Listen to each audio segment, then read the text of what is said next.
Vamos dar sequência, né, aos fatores que interferem a qualidade de vida, e nisso nós vamos falar um pouquinho da questão do sono, né, a questão do nosso sono e o repouso, né. O sono, ele é essencial para a reposição das energias, para a manutenção da temperatura corporal e retenção da memória do que aprendemos durante o dia, ou seja, ter bom sono é essencial para a memória e aprendizado. Nos idosos, as queixas sobre o sono e memória, elas tornam-se frequentes, bem como a sonolência diurna, o déficit de atenção e concentração. O que que significa? Muitos idosos, eles dormem pouco à noite, né? Então, a gente tem que saber o que fazer para evitar e nós conseguirmos dormir melhor à noite, né? Porque o melhor sono é à noite, tá? Então, as alterações no sono do idoso podem ser ocasionadas por distúrbios específicos, devidos a problemas de saúde, sociais, psicológicos, ou até mesmo ligados a fatores não relacionados ao envelhecimento, né? Como a síndrome da apneia, do sono, a insônia, os distúrbios psiquiátricos e fatores ambientais também, além de interações medicamentosas, tá? Então, na realidade, a gente tem que ter bons hábitos de sono, né? E o sono do idoso, ele é frágil e superficial, caracterizado por inúmeros despertares, de 3 a 5 segundos, além da ocorrência de cochilos diurnos. E é esses cochilos diurnos que muitas vezes acabam afetando o sono noturno, né? Então, como medida preventiva para manter a qualidade do sono para o idoso, é recomendável estimular o hábito de não dormir por longos períodos durante o dia.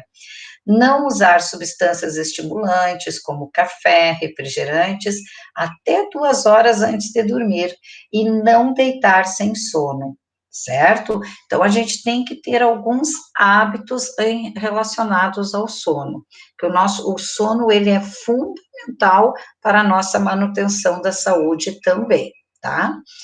E outro fator que interfere na qualidade de vida é a interação social e o lazer, né? O homem, desde o nascimento à morte, vive em grupos, sejam familiares, escolares, profissionais, amigos, né? E a presença de pessoas em volta do idoso, ele faz com que ele se sinta importante e amado, contribuindo para um novo modelo de velhice, mais saudável, satisfeita e feliz. O quanto que é importante nós estarmos sempre com alguém dentro de casa. É muito ruim ficarmos sozinhos, né?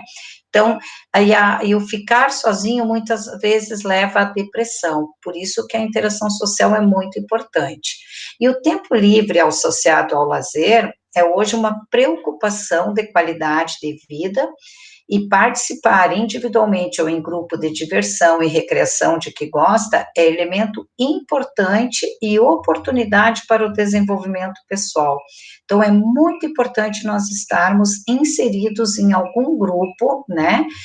Seja de amigos, seja de familiares, mas estarmos sempre ao lado de alguém, tá ok?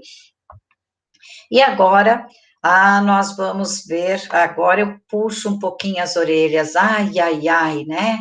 Então, agora a gente vai falar sobre os planejamentos e adaptações do ambiente para os idosos.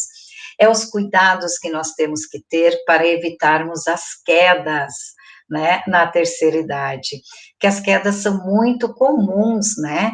Então, além de você fazer uma prática de atividade física para manter a sua musculatura mais resistente, né, para você ter um bom equilíbrio, uma boa coordenação para evitar as quedas, há também alguns cuidados que nós temos que ter dentro de casa, certo? Então, só um pouquinho que eu vou só botar aqui o meu... Ai, estava acabando a bateria, desculpa. Então, no banheiro, os cuidados que a gente tem que ter. O piso de todo banheiro deve ser antiderrapante. As barras de segurança devem ser instaladas dentro do box e ao lado do vaso sanitário. O tapete deve ser de borracha antiderrapante. O porta-toalhas, os suportes para shampoo, sabonete e papeleira devem ser fixos e de fácil acesso. O vaso sanitário deve ter uma altura média de 46 centímetros e barra de apoio próximo. A ducha higiênica deve ser móvel de longo alcance, preferencialmente de cor branca. A porta de entrada deve ter no mínimo 80 centímetros de largura, abrindo para fora. E o banheiro, o ambiente do banheiro deve ser claro e com iluminação de boa qualidade. Prof, é preciso trocar a minha casa? Não, meninada. Não, mas são cuidados que vocês têm que ter. Dentro do possível, adaptando aos poucos é necessário, né? Mas isso, adaptações não de hoje para amanhã, e não é uma coisa que vocês vão aderir, né? São sugestões, tá ok? São sugestões. No quarto, gente, como é que é o quarto adequado para as pessoas idosas? A altura da cama deve ter entre 45 e 50 centímetros para permitir o apoio dos pés no chão. As colchas, lençóis e cobertores devem estar presos ao pé da cama. A mesa de cabeceira, criado mudo, deve ter bordas arredondadas e a mesma altura da cama deve estar fixa no chão. Sobre essa mesa deve-se manter uma lanterna ou interruptor para a luz de cabeceira e de acesso ao banheiro deve estar ao alcance do idoso. Telefone e números devem ficar acessíveis para qualquer emergência. O guarda-roupas deve ter portas leves e maçanetas que permitam fácil preensão. O cabideiro deve ser baixo e as gavetas devem estar com travas de segurança. Além disso, o guarda-roupa deve possuir luz interna. As poltronas ou cadeiras devem ter pés antiderrapantes e deve-se evitar tapetes, fios elétricos soltos, cortinas pesadas, né? Então, são sugestões, não esqueçam. Dos tapetes, se eu não me engano, foi a Rosilene que falou que já ia tirar os tapetes, né? Na cozinha e área de serviço, a pia e a bancada devem ter altura entre 85 e 90 centímetros, os armários devem ser baixos, ter portas e gavetas com travas de segurança e de fácil abertura, deve-se evitar objetos pesados na porta da geladeira, a tábua de passar roupa deve ter 75 centímetros de altura para que o idoso possa usá-la mesmo sentado, e o ferro elétrico deve ter suporte fixo também, tá? Na sala, as poltronas e sofás devem ter altura de 50 centímetros, profundidade entre 70 e 80, com assento não muito macio e braços de apoios laterais. Cadeira de espaldar alta e braços de apoio. Mesas de apoio com quinas arredondadas, telefone e abajur não deve ser de vidro ou outro material cortante. E mesa de jantar com 75 de altura, quinas arredondadas, sem tapete também. O tapete e as quinas arredondadas é justamente porque o tapete para evitar queda, e as quinas, né, porque se chega a cair e bater numa quina, a quina com a ponta é muito mais prejudicial, tá? Nas escadas, quem mora em locais que tem escada, o material deve ser antiderrapante, ter corrimões ao longo dos degraus, de ambos os lados, né, para que o idoso possa ir subindo a escada, se firmando. Os corrimões também devem ter de 10 a 15 centímetros mais compridos que a escada e deve situar-se no mínimo a 5 centímetros da parede. Ter boa iluminação e marcação do início e fim das escadas. E para o ambiente imobiliário, para o ambiente imobiliário, né, puxadores de gavetas e armários em forma de alça, que é mais fácil, fechaduras de portas em alavanca com bordas arredondadas, paredes, pisos e móveis foscos, paredes claras, uso de cores contrastantes entre paredes e portas, né, para que o ambiente fique mais alegre.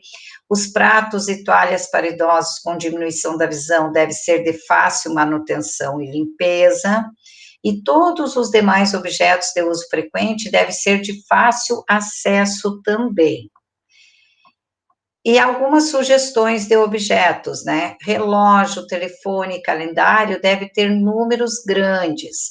Manter lanterna com lentes de aumento próximo ao local onde são guardados medicamentos, né? Para evitar pegar medicamentos errados, né? Disponibilizar no banheiro uma escova de cabo grande para banho. E deve-se evitar cadeiras e bancos plásticos, copos e pratos descartáveis, manta para poltrona e sofás, excesso de objetos, piso encerado, capachos e tapetes soltos, né? Que a gente tem que evitar. E, gente, isso são algumas sugestões, tá? Isso são algumas sugestões de ambientes que é necessário, às vezes, para evitarmos as quedas, certo? Mas lembre-se, são sugestões, não é para sair modificando os ambientes, né? Quando for mexer na casa, fazer uma reforma, dá uma pensadinha já nesses itens, né? Se é possível, já executa a reforma, né? E, aqui eu encerro essa disciplina trazendo esta frase também da Darvish, que ela traz: envelhecer bem, viver dignamente e com qualidade de vida são questões que dizem respeito a toda a sociedade. Os cuidados aqui sugeridos não dizem respeito apenas aos idosos. Toda a família e a sociedade certamente vão usufruir dos impactos desse cuidado, certo? Então, o quanto que nós temos que pensar em termos de família, né? Em termos de quem está ao nosso redor também, né? Nós temos que pensar nas mudanças não só para nós, mas como um todo.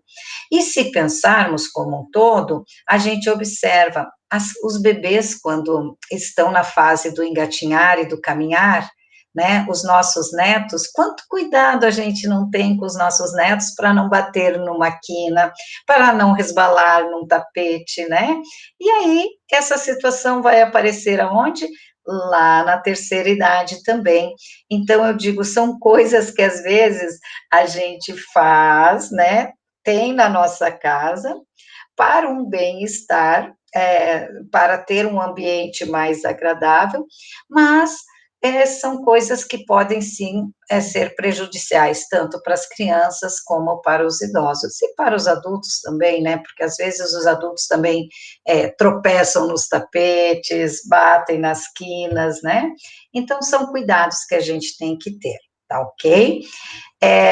Pessoal, então agora nós vamos lá para o Whats, né? A gente vai discutir um pouquinho, né? Eu quero ver o que vocês acharam da aula, quais as dúvidas de vocês em relação a esse conteúdo, e aí eu vou estar colocando para vocês fazerem ainda hoje a questão desta avaliação que eu falei no início da aula, tá bom?